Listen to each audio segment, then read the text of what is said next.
대한민국 방산업계는 최근 몇 년간 수출을 통해 뛰어난 성과를 거두며 전 세계적으로 주목받고 있습니다. 특히 K방산이라는 이름으로 불리는 한국의 방산 제품들은 그 우수한 품질과 기술력 덕분에 여러 국가에서 인정을 받고 있으며 대규모 계약 체결이 잇따르고 있습니다. 이러한 성과는 한국 방산업계의 성장과 발전을 더욱 가속화시키고 있습니다. 하지만 현재의 성장률을 유지하기 위해서는 앞으로 극복해야 할 여러 도전 과제가 존재합니다. 그중 하나는 한국의 방산업계가 직면할 수 있는 국제적인 경쟁입니다. 다른 국가들도 자국의 방산 산업을 육성하고자 적극적으로 나서고 있으며 이는 곧 한국과의 경쟁으로 이어질 가능성이 큽니다. 예를 들어 한국과 마찬가지로 빠르게 성장하고 있는 국가들은 한국의 성공 사례를 벤치마킹하며 자국 방산 제품의 품질 향상과 기술 개발에 주력하고 있습니다. 또한 일부 국가들은 한국의 주요 방산 수출국과의 관계를 강화하며 시장 점유율을 확대하려는 움직임을 보이고 있습니다. 이러한 상황은 한국 방산업계에 있어 치열한 경쟁을 예고하는 신호탄이라고 할 수 있는데요. 현재 무기 시장에서 우리나라를 위협하는 대표적인 나라를 꼽으라면 튀르키예입니다. 튀르키예는 아직 대한민국 방산의 적수가 아니지만 우리가 폭발적인 성장을 거듭하며 다른 경쟁자들을 추월했듯이 이들 나라가 그러지 말라는 법도 없습니다. 특히 튀르키예는 세계 무기 수출 시장 점유율에서 한국의 턱 밑까지 쫓아왔을 정도인데요. 그래서 준비했습니다. 오늘은 미래의 K방산을 위협하는 존재가 될지도 모르는 튀르키예의 방위산업 육성에 대해서 알아보겠습니다. 여러분의 구독과 좋아요가 꺼리튜브 운영에 많은 힘이 됩니다. 2022년 튀르키예가 국명을 터키에서 튀르키예로 변경한 후 공식적으로 기존의 터키 대신 튀르키예라는 명칭을 써주는 나라는 한국밖에 없습니다. 튀르키예는 한국전쟁 참전국이고 그래서 형제의 나라라고도 하며 돈독한 관계를 유지해왔고 이런 이유들로 대한민국이 튀르키예를 예우해준 것이라 볼 수 있습니다. 한국과 튀르키예의 우호적인 분위기는 방위산업 분야에서도 마찬가지였는데요. 한국은 튀르키예에 K9 자주포와 K2 전차, KT-1 기본 훈련기를 수출했고 튀르키예는 K9 기술을 바탕으로 T15 프르트나 자주포를 라이선스 생산하기도 했습니다. 그런데 튀르키예는 프르트나를 자신들의 독자적인 기술로 개발했다고 선전하며 수출을 시도하기도 했습니다. 하지만 프르트나가 튀르키예의 독자 개발 자주포라는 것은 말도 안 되는 거짓인데요. 설계부터 한국에서 적극적으로 참여했으며 프르트나는 K9의 차체와 55mm CN98 강선포 등의 주요 부품 기술을 이전받은 일종의 파생형이기 때문입니다. 이런 대목에서부터 벌써 튀르키예의 방산 수출에 대한 야심을 엿볼 수 있는데요. 튀르키예 방산업계는 최근 몇 년 동안 급격한 성장을 이루며 국제무기 시장에서 주목받고 있습니다. 튀르키예의 방산 수출은 주로 아프리카, 중동, 동남아시아, 서남아시아의 무슬림 국가들을 대상으로 이루어지고 있었는데 최근에는 유럽 시장에도 본격적으로 진출하고 있습니다. 특히 바이락타르 TB2 무인기는 우크라이나에서의 활약으로 인해 전 세계적으로 인지도를 높였고 아큰지와 함께 파키스탄,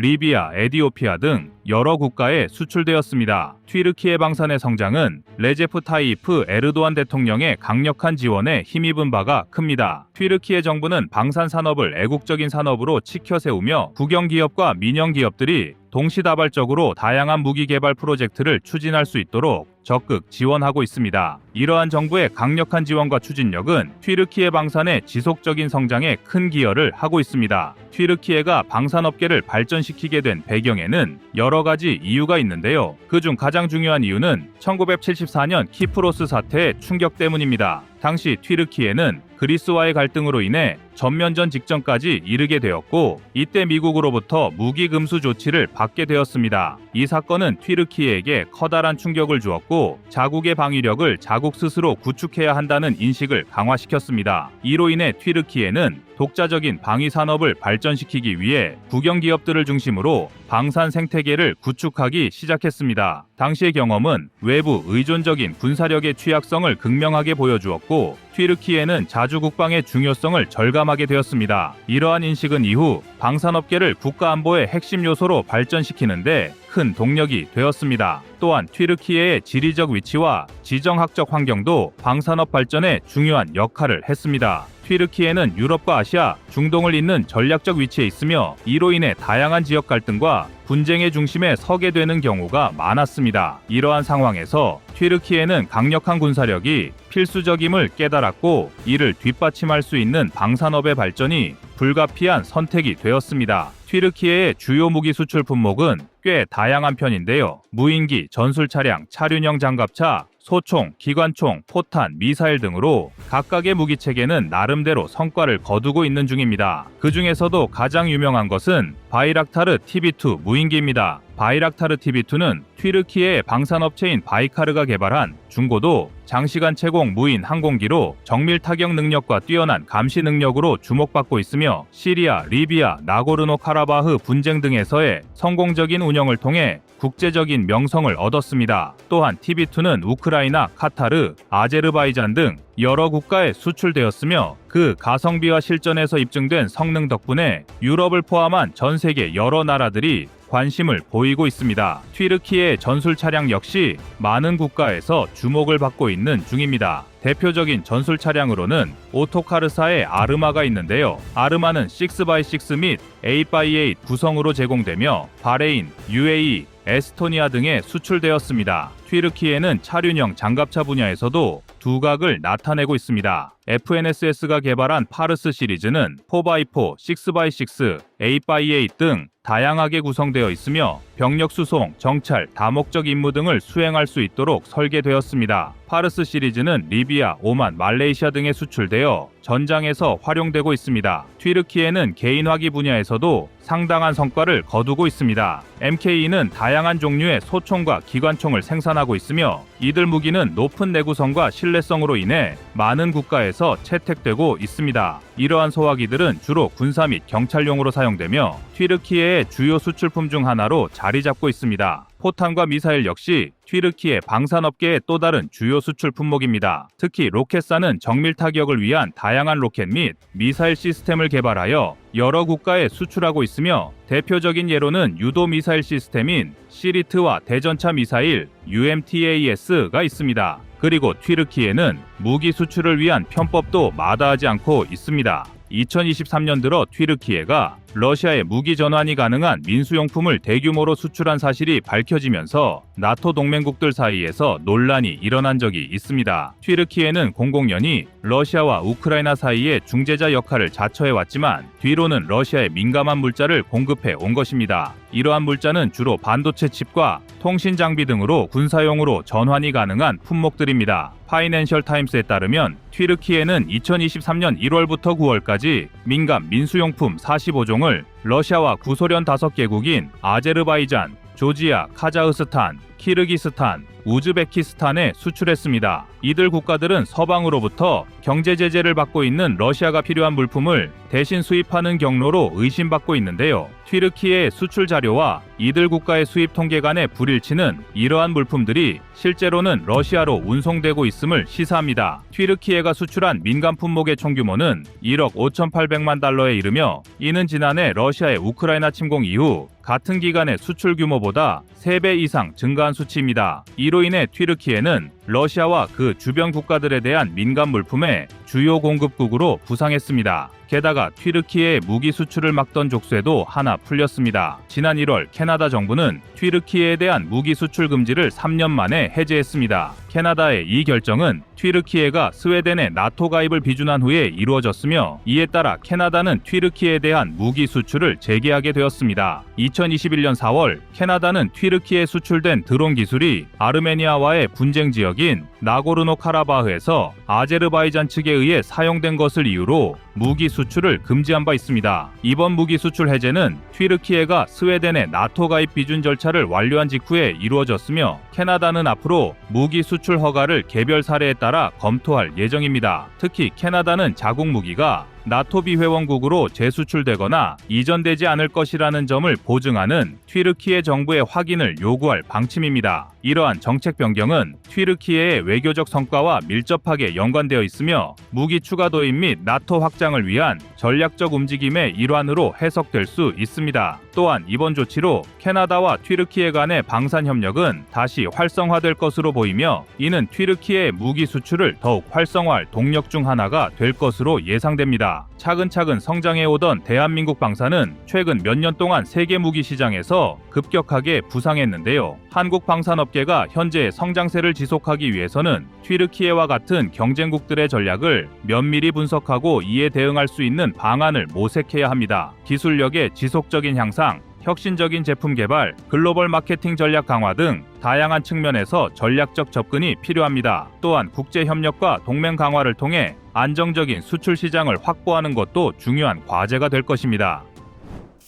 여러분의 구독과 좋아요가 꺼리튜브 운영에 많은 힘이 됩니다.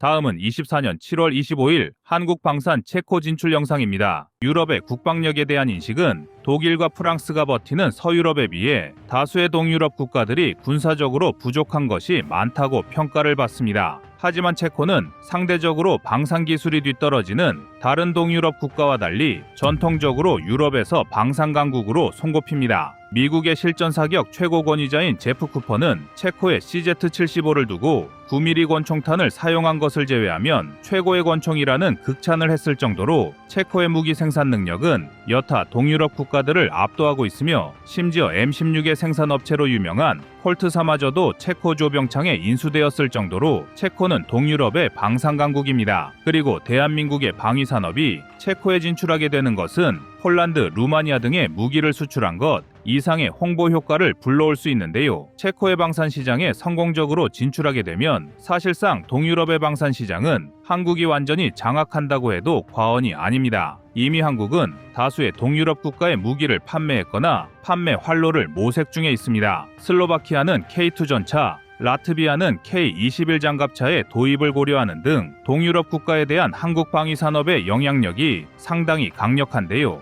한국은 이러한 동유럽 방산 시장의 마지막 깃발을 꽂기 위해 체코 진출을 전폭적으로 지원할 예정입니다. 한국 기업의 국내외 투자 및 기술 협력 지원 등을 담당하는 대한무역투자진흥공사는 200여 개의 글로벌 방산 기업이 참여하는 체코 방산 보안 전시회에 한국 방산 기업의 참여를 지원할 계획입니다. 체코의 방산 기업들은 생산 설비를 지속해서 확충하고 있으며 방산 무기의 소재와 부품에 대한 아웃소싱 확대, 해외 기업과의 공동 개발 및 투자에 적극적으로 나서고 있기 때문에 이번 방산 전시회는 한국의 방위 산업이 시장을 확대하는 데 중요한 역할을 할 것이라는 평가를 받고 있는데요. 여기에 더해 체코는 우크라이나에 대한 무기 지원의 거점으로서 이른바 자유세계의 무기고로 불리고 있습니다. 독일을 비롯한 나토 국가의 포탄이 집결하는 주요 국가 중 하나가 체코인데다가 우크라이나가 체코와 무기를 공동으로 생산하는 협정을 체결하면서 유럽 방위 산업의 핵심으로 자리했습니다. 이러한 상황을 종합적으로 살펴봤을 때 한국이 체코와의 방산 협력을 강화하게 된다는 것은 직간접으로 막대한 경제적 이익을 불러올 수 있습니다. 먼저 K2 전차의 수출 시도를 통해 한국이 직접적으로 경제적인 이익을 얻어낼 수 있습니다. 체코는 전차 분야에서 새로운 전력 확충이 매우 시급한 상황입니다. 기존에 사용하고 있던 T-70이 계열의 전차는 우크라이나에 지원된 상황이며 이를 대신하여 독일이 레오파르트 2A4를 체코에 지급한 상황입니다. 그리고 체코는 추가로 레오파르트 2A8 77대를 도입하려는 협상을 진행 중에 있습니다. 하지만 레오파르트 2A 에이스는 극악의 생산 속도를 자랑하는 것으로 악명이 높은 기종입니다. 체코에 앞서 독일로부터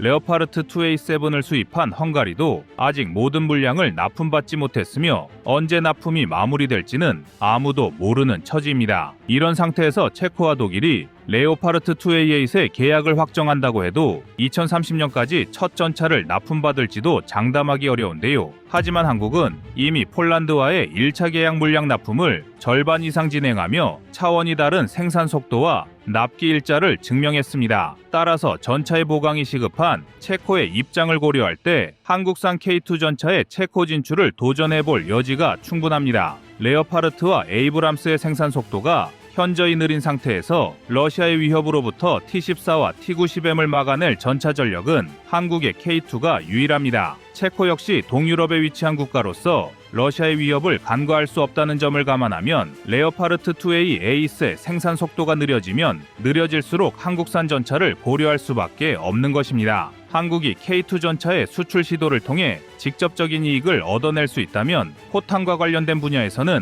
간접적인 이익도 얻어낼 수 있는데요. 지금의 체코는 유럽에서 가장 많은 포병 포탄이 오고 가는 나라입니다. 우크라이나에 대한 체코의 직접적인 지원뿐만 아니라 유럽 각지에서 모여드는 포탄이 체코를 거쳐 우크라이나로 지원되고 있습니다. 따라서 포탄과 관련된 설비의 확충과 생산 증대 등이 이루어지는 곳이 체코인데요. 우리 대한민국은 전 세계 어떤 국가보다도 강력한 포탄을 보유하고 있으며 포탄의 생산 능력과 관리 기술 등에서 타의 추종을 불허합니다. 그리고 이러한 한국의 포탄 기술은 체코와 나토의 직접적인 포탄 지원이 아니더라도 방산 협력을 강화하고 한국의 경제적 이익을 불러올 수 있는데요. 체코의 방산업체는 직접적인 무기 개발 이외에도 생산 설비를 확충하거나 방산 무기를 만들기 위한 부품의 아웃소싱 확대 등을 병행하고 있습니다. 이는 한국이 직접 포탄을 수출하지 않아도 한국의 다양한 방산업체가 체코와 유럽의 포탄 생산에 기술적인 협력을 제공할 수 있다는 것을 의미하며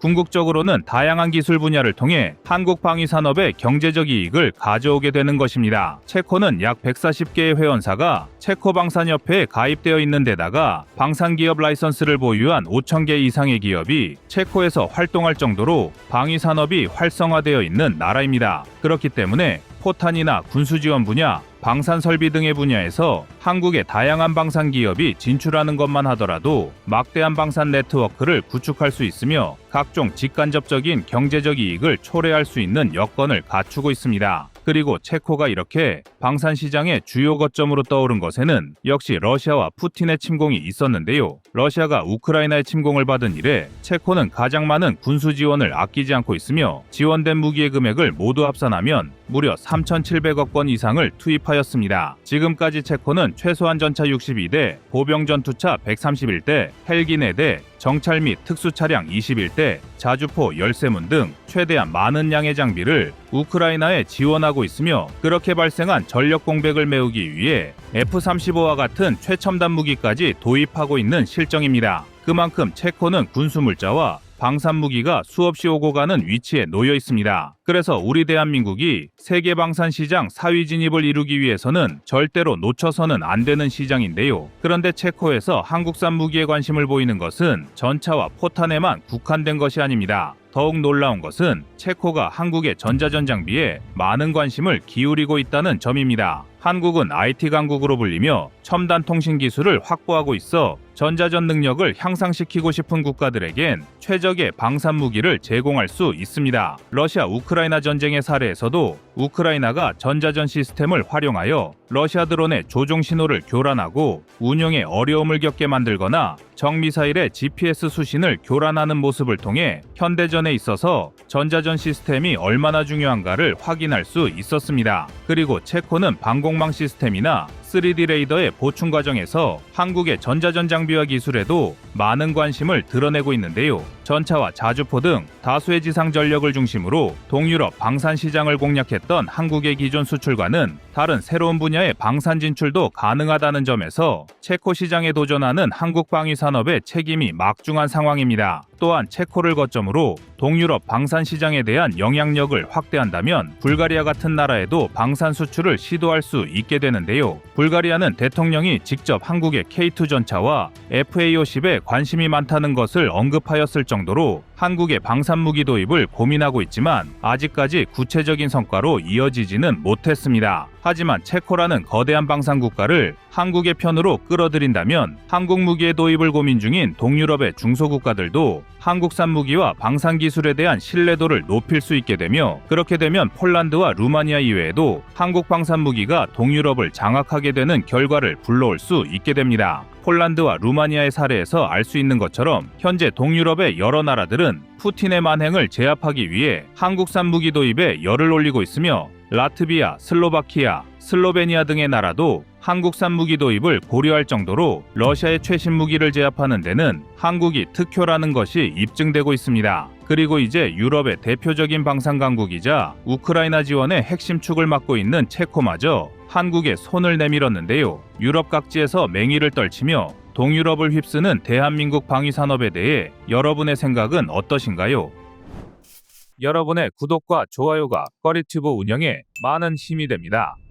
다음은 24년 3월 11일 체코 한국 포탄 영상입니다. 지난 2월 24일을 기점으로 우크라이나 전쟁이 3년차에 접어들면서 유럽은 이제야 뭔가 잘못되어 가고 있다는 걸 깨달았습니다. 미국을 비롯한 서방의 강력한 제재에도 불구하고 러시아가 꾸역꾸역 전쟁 자금을 확보하고 있기 때문입니다. 예를 들어 러시아의 대표적인 자금줄인 원유 수출은 표면적으로는 서방이 수출길을 전부 다 막아놓은 상태입니다. 하지만 진짜 현실은 그렇지 않죠. 러시아는 정유 보험사를 거치지 않고 등록되지 않은 불법 그림자 선단을 이용해 서방의 차단망을 교묘하게 회피하고 있습니다. 그리고 이렇게 국외로 반출된 막대한 물량의 원유는 어둠의 경로로 중국과 인도 등으로 판매되고 있습니다. 미국 랜드 연구소의 분석에 따르면 이 덕에 러시아는 지난 2023년에만 무려 428조 원에 달하는 세액을 거둬들였습니다. 이 중 약 3분의 1이 전쟁에 사용되었다고 추정되고 있으니 약 140조 원이 넘는 전쟁 자금이 투입된 셈입니다. 전문가들은 이 금액이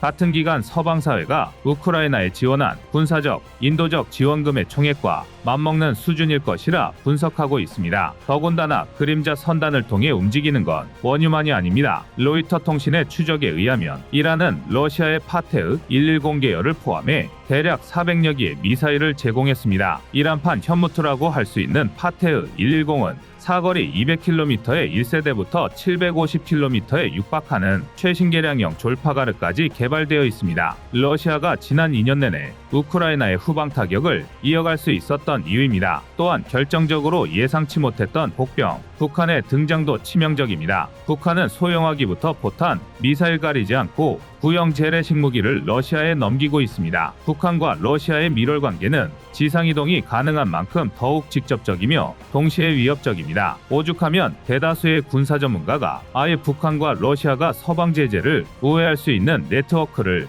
구축한 상태라고 보고 있습니다. 더 이상 서방 제재가 직접적인 영향력을 발휘할 수 없게 되었음이 증명된 것입니다. 역시 썩어도 준치라고 세계 2위의 군사 대국으로서 미국과 팽팽한 대립을 유지했던 러시아다운데요. 물론 아무리 그렇다고 해도 작금의 상황이 러시아에 절대적으로 유리하게 흘러가고 있다고는 말할 수 없습니다. 분명 우크라이나군의 대반격은 실패로 돌아갔습니다. 하지만 이 기간 러시아 포병의 피해율은 무려 2.1배나 폭증했습니다. 물자 부족에 허덕이는 상황에서도 우크라이나가 최선을 다해 싸웠던 것입니다. 또한 M1 에이브람스와 F-16이 속속들이 전선에서 모습을 드러내며 반격의 불씨를 아직까지 지피고 있습니다. 우크라이나의 명줄이 서방의 손에 달려있긴 하지만 지금의 전황이 증명하는 건 양측 모두 소모전을 이어가고 있다는 것뿐입니다. 다만 러시아는 제재를 회피하는 방식으로 이란과 중국, 북한 같은 비정상 국가들을 우방으로 끌어들여 참전시켰고 우크라이나는 반대로 유럽과 미국의 회의론 속에 추진력을 잃어가고 있습니다. 사실상 지금 우크라이나 전쟁은 우크라이나와 러시아를 싸움꾼으로 내세운 대리 세계전쟁이나 다름없습니다. 즉 이를 바꿔 말하면 미국과 유럽의 본격적인 참전으로 언제든 상황의 반등이 가능하다는 것과 마찬가지입니다. 그리고 지금 유럽은 움직이고 있습니다. 최근 프랑스 에마뉘엘 마크롱 대통령은 어마어마한 폭탄 발언을 터뜨렸습니다. 공식 석상에서 러시아의 서진을 막기 위해 우크라이나의 지상군을 파병할 수 있다고 발언한 것입니다. 유럽의 맹주인 프랑스의 지도자가 파병을 언급했다는 건 최소한 나토 또는 유럽 내부에서 실제적인 논의가 있었다는 것과 다름없습니다. 아닌 게 아니라 슬로바키아의 로베르트 피초 총리는 나토 회원국 중 일부가 우크라이나에 자국 지상군을 파병하는 방안을 고려 중이라고 발언했습니다. 피초 총리가 반서방친 러시아 성향을 띠고 있는 만큼 100% 신뢰하기는 어렵지만 해당 깜짝 발언은 적잖은 파장을 일으켰습니다. 오죽하면 러시아 역시 즉각 세계대전을 언급하며 민감하게 반응했는데요. 게다가 논란은 여기서 끝이 아니었습니다. 미국에서 대선이 다가오면서 공화당 후보인 도널드 트럼프 전 대통령이 미국의 군사력에 의지해온 나토 동맹국을 무임승차라고 저격한 사건이 있었습니다. 심지어 난 당신들을 보호하지 않을 것이다. 정당한 대가가 없다면 러시아가 하고 싶은 대로 하라고 격려할 것이다라는 등 강경한 발언을 이어갔습니다. 이는 나토를 이루는 근간인 집단방위원 측을 미국의 가장 유력한 대통령 후보 중 하나가 정면에서 부정한 꼴인데요. 이로 인해 유럽은 그야말로 난리가 났습니다. 당장 독일부터가 독자 핵무장을 주장하며 미국의 나토 이탈에 대비하고 있습니다. 오랜 전쟁 피로에 허덕인 유럽이 정면 대결이라는 극약 처방을 염두에 둘 수밖에 없는 상황입니다. 아직은 이렇다 할 판단을 내리기에는 섣부른 상황이지만 적어도 유럽 분위기가 심상치 않다는 건 자명한데요. 이런 상황에서 대한민국이 또다시 주목받고 있습니다. 당면한 유럽의 안보 공백을 채울 수 있는 게 대한민국 분이기 때문입니다. 일례로 얼마 전 체코를 비롯한 유럽 15개국은 유럽 이외의 지역에서 우크라이나 지원을 위한 포탄 구매 계획을 검토하고 있다고 발표했습니다. 무려 2조 6천억 원, 80만 발이 넘는 어마어마한 물량인데요. 아직 공식적인 발표나 계획이 공개된 것은 아니지만 신뢰도 높은 정보 채널들은 여기서 말하는 유럽 이외의 지역이 남아프리카 공화국과 대한민국인 것으로 추정하고 있습니다. 1년간 유럽 전체가 달라붙어서 52만 발 남짓을 생산했다는 걸 감안하면 충분히 가능성 높은 얘기입니다. 지금 서방 사회에 대한민국을 제외하고는 이만한 포탄을 생산할 수 있는 나라는 없다고 봐도 무방합니다. 정황상의 증거는 또 있습니다. 이제는 사실상 미국까지 대한민국이 우크라이나 전쟁에 본격적인 영향력을 발휘해야 한다고 주장하고 있습니다. 얼마 전 미 당국은 대한민국이 우크라이나에 대한 정치적 지원뿐만 아니라 실질적인 방어 지원을 제공해야 한다고 언급했습니다. 특히 천공을 비롯한 대한민국의 방공체계와 155mm 포탄을 콕 집어 지원을 압박했습니다. 우리 입장에서야 물에 빠진 걸 건져놨더니 보따리 내놓으라는 신보처럼 느껴지지만 이는 그만큼 미국과 유럽의 상황이 여의찮다는 뜻입니다. 게다가 일각에서는 미국이 폴란드를 압박하기 위한 수단으로 대한민국을 이용하고 있다는 주장까지 등장했습니다. 아닌 게 아니라 지난 2023년부터 폴란드는 우크라이나 국경 차단 시위로 몸살을 앓고 있습니다. 우크라이나의 전쟁 피해를 고스란히 분담하면서 농업계를 위주로 막대한 경제적 손실을 보고 있기 때문인데요. 그런데 최근 이에 대한 비공식 소스가 화제되고 있습니다. 다름 아닌 미국이 폴란드에 추가적인 군사 지원을 중단한다면 대한민국에서 도입한 무기체계를 우크라이나로 지원할 것이라고 압박했다는 소문입니다. 당연히 말도 안 되는 주장입니다. 하지만 미국이 폴란드에 남아있는 구소련 무기체계를 우크라이나에 지원하라는 압박 목적으로 이런 발언을 한 것이라면 꽤 가능성 높은 얘기입니다. 특히 FA-50 같은 경우는 미국이 수출에 제동을 걸면 대한민국, 폴란드, 미국 모두 입장이 곤란해질 수밖에 없습니다. 여기서 끝이 아닙니다. 폴란드의 격한 반응도 설득력을 더하고 있습니다. 지난 2월 27일 라도스와프 시코르스키 폴란드 외무장관은 미국 싱크탱크 대서양위원회를 통해 미국을 직접적으로 저격했습니다. 이미 미국 행정부에서 우크라이나 지원 관련한 자그마치 127조 원의 안보 패키지 예산안이 처리되었음에도 공화당에 의해 하원을 통과하지 못한 걸 비판한 것입니다. 심지어 러시아가 우크라이나에서 진격하는 건 당신 탓이다며 공화당 출신인 미 하원 의장을 직접 비난하기도 했습니다. 깜짝 놀랄 만큼 강경한 발언인데요. 그러나 유럽의 다른 나라라면 몰라도 폴란드에는 그럴 만한 자격이 충분합니다. 지금까지 공개된 것만 해도 폴란드는 T-72M1, M1R 등 약 310대의 전차를 우크라이나에 지원했고 IFV 310대, 자주포 132대, 다연장 로켓과 미사일 시스템 90여 대 등 어마어마한 물량을 지원했습니다. 이외 자잘한 포탄과 미사일, UAV 등을 더하면 사실상 폴란드의 전력을 우크라이나로 이동시킨 셈입니다. 그리고 이 공백을 메운 게 다름 아닌 대한민국 무기체계죠. 졸지에 미국과 폴란드 그리고 유럽까지 안보 공백과 우크라이나 지원을 위한 외부 공급처로 대한민국을 지목한 상황이 된 것입니다. 물론 선택은 우리의 몫입니다. 그러나 앞으로도 지금처럼 중도를 유지할 수는 없습니다. 시대의 부름이 그것을 허용하지 않을 것입니다. 이상 꺼리튜브였습니다.